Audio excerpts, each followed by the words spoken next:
চুকাফাৰ যিটো হিষ্ট্ৰী আমি কৈ থাকো, যিখিনি বুৰঞ্জী আমাক কৈ থাকে, ইয়াত যি কাৰণতেই নহওক কিয় চুকাফাতকৈ এই মটক আৰু মৰাণসকল যিহেতু আগতে আছিল, হয়তো মই নাজানো, মই আকৌ আপোনালোকক কৈছো যে আপোনালোকৰ পূৰ্বপুৰীয়ে সেই আত্ম অহংকাৰতে মগ্ন হৈ থাকিল, যাৰ সুযোগ বেলেগে লৈ ললে আৰু তাৰ পিছত আপোনালোক তলতীয়া হৈ গল, কোনোবা ওপৰলৈ উঠি গল।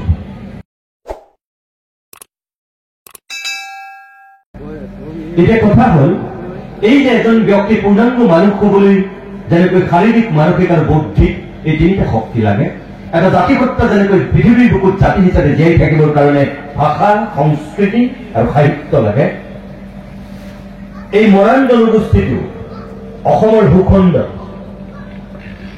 যিটো আমাৰ প্ৰাচীন আদিম জনগোষ্ঠী, যি দুটা জনগোষ্ঠীৰ কথা ইয়াত কৈ থকা হৈছে, চুতীয়া আৰু এই মৰাণ।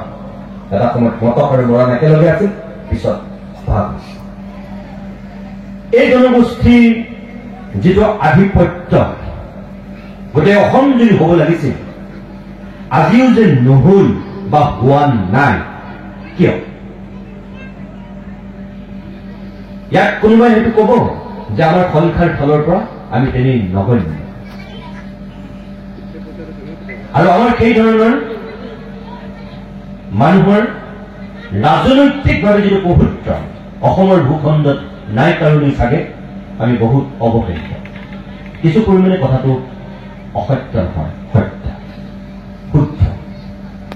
কিন্তু মই একেটা সময়তে এনেকৈও আপোনালোকক কম,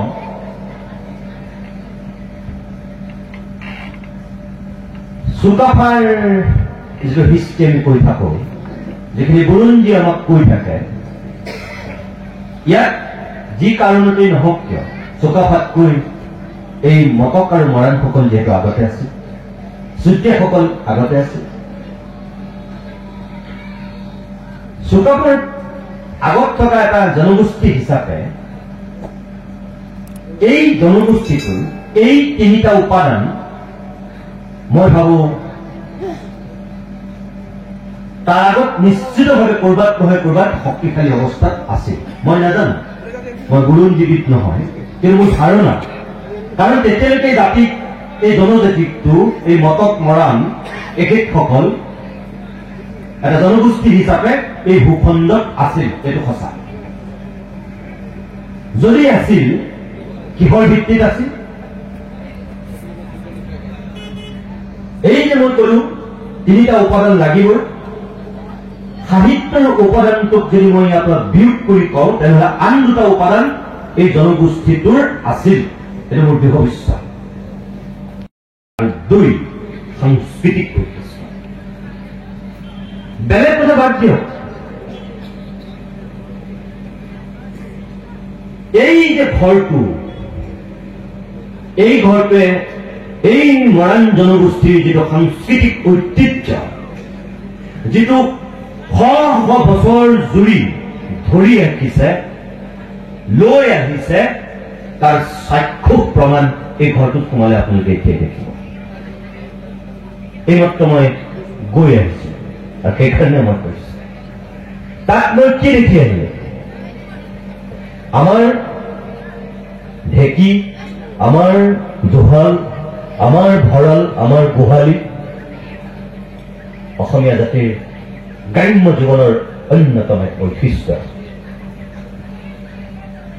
কিন্তু এই যে মই কলো যে যোৰহাট, লখিমপুৰ, ধেমাজি, বৰপেটা, নলবাৰী মানুহ ভেদে, অঞ্চল ভেদে ভাষা সুকীয়া, তেনেকৈ এই মৰাণ জনগোষ্ঠীৰ লোকসকলৰো এই ইয়াত থকা জুইশালখনৰ যিটো বৈশিষ্ট্য পৃথক।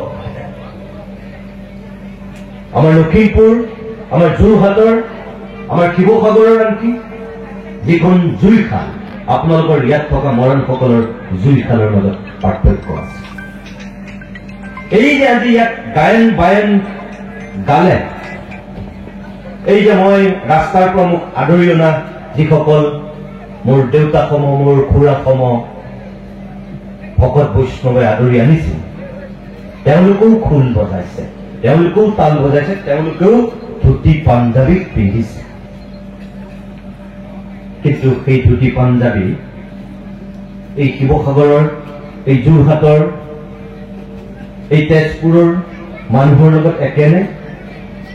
নহয়, এটা পৃথকতা আছে ইয়াত। আৰু সেই পৃথকতাটো কি? এইটোৱেই সংস্কৃতি, এইটোৱেই মৰাণ জনগোষ্ঠীটোৰ স্বকীয়তা। অৰ্থাৎ এই মই যিটো কথা কৈ আছো আপোনালোকক, যে এটা জনগোষ্ঠী হিচাপে জীয়াই থাকিবৰ কাৰণে তিনিটা উপাদান লাগিবই। তাত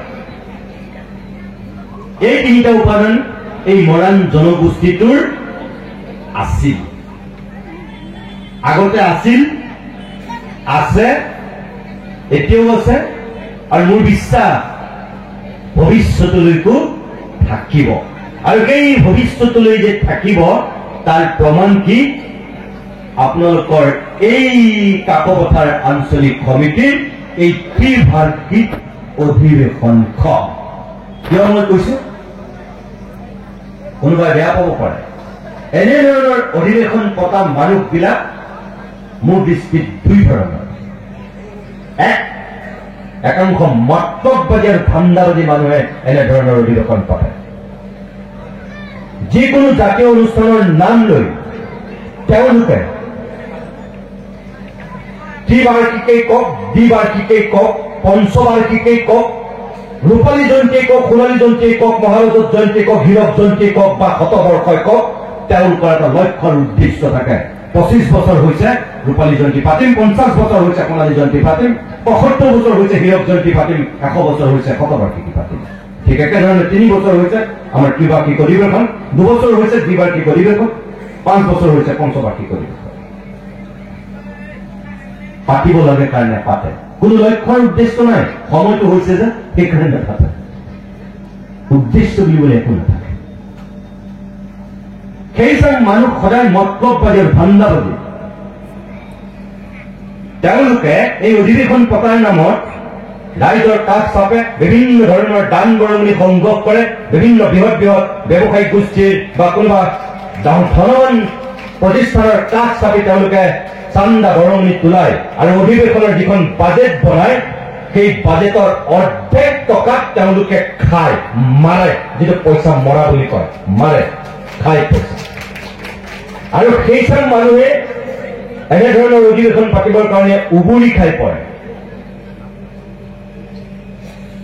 অসমত বহুত এতিয়া তেনেকুৱা জাতীয় সংগঠনৰ নেতাই ভৰি পৰিছে।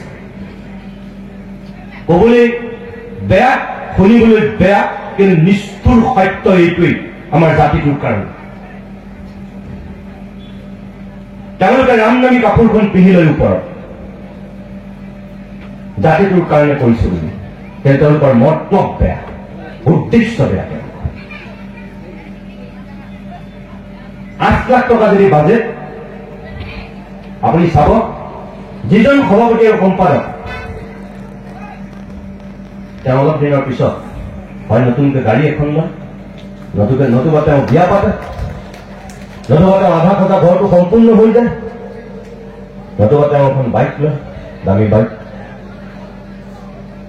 আপুনি বহুত দেখিব তেনেকুৱা। আৰু তেওঁ কিন্তু কেতিয়াবা নিজে সভাপতি সম্পাদক নহয়।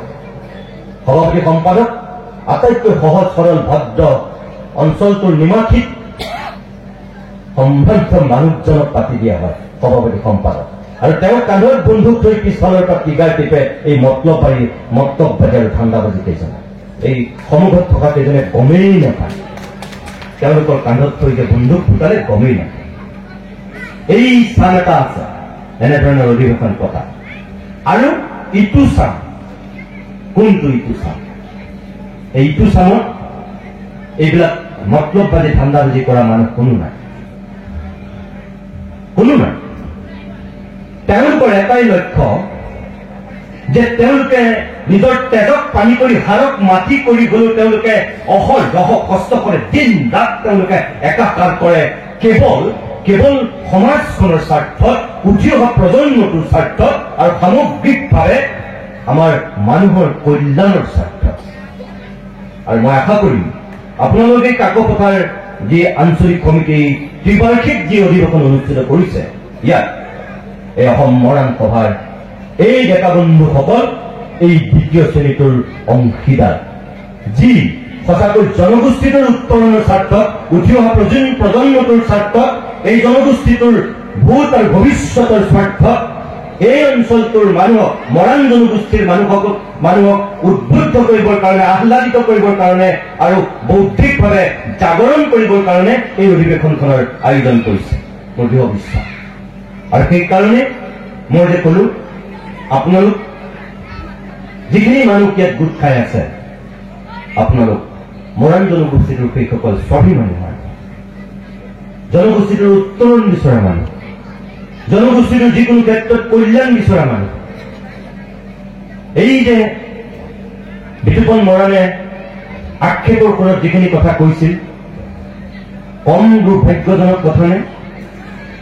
যিটো জনগোষ্ঠী চুকাফাতকৈ আগত এইখন অসমত আছিল, এইখন ভূখণ্ডত আছিল,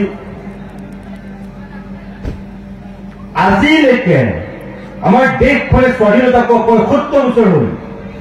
এতিয়া দেশৰ প্ৰধানমন্ত্ৰীৰ মুখত আমাৰ দেশবাসীয়ে অমৃতকাল উদযাপন কৰি আছে,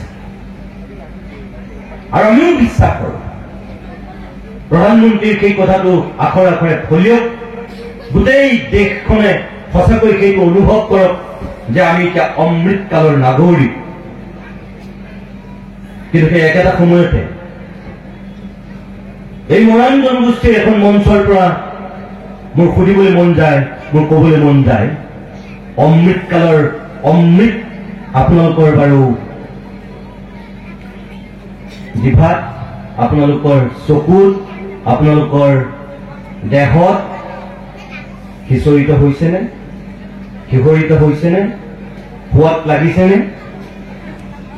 কাৰণ আদিম জনগোষ্ঠীটোৱে জনজাতিকৰণৰ কাৰণে আজিও সংগ্ৰাম কৰিয়ে আছে, ধৰ্ণা দিয়ে আছে, প্ৰতিশ্ৰুতি পায়ে আছে। কিন্তু এতিয়াও জনজাতিকৰণ সুদূৰ পৰাগত, আৰু প্ৰভু ভগৱন্তই জানে, আৰু হয়তো আমাৰ দিল্লীৱালাই জানে যে অদূৰ ভৱিষ্যতলৈ এই জনজাতিকৰণ কিমান সুদূৰ পৰাগত নে অতি ভৱিষ্যত।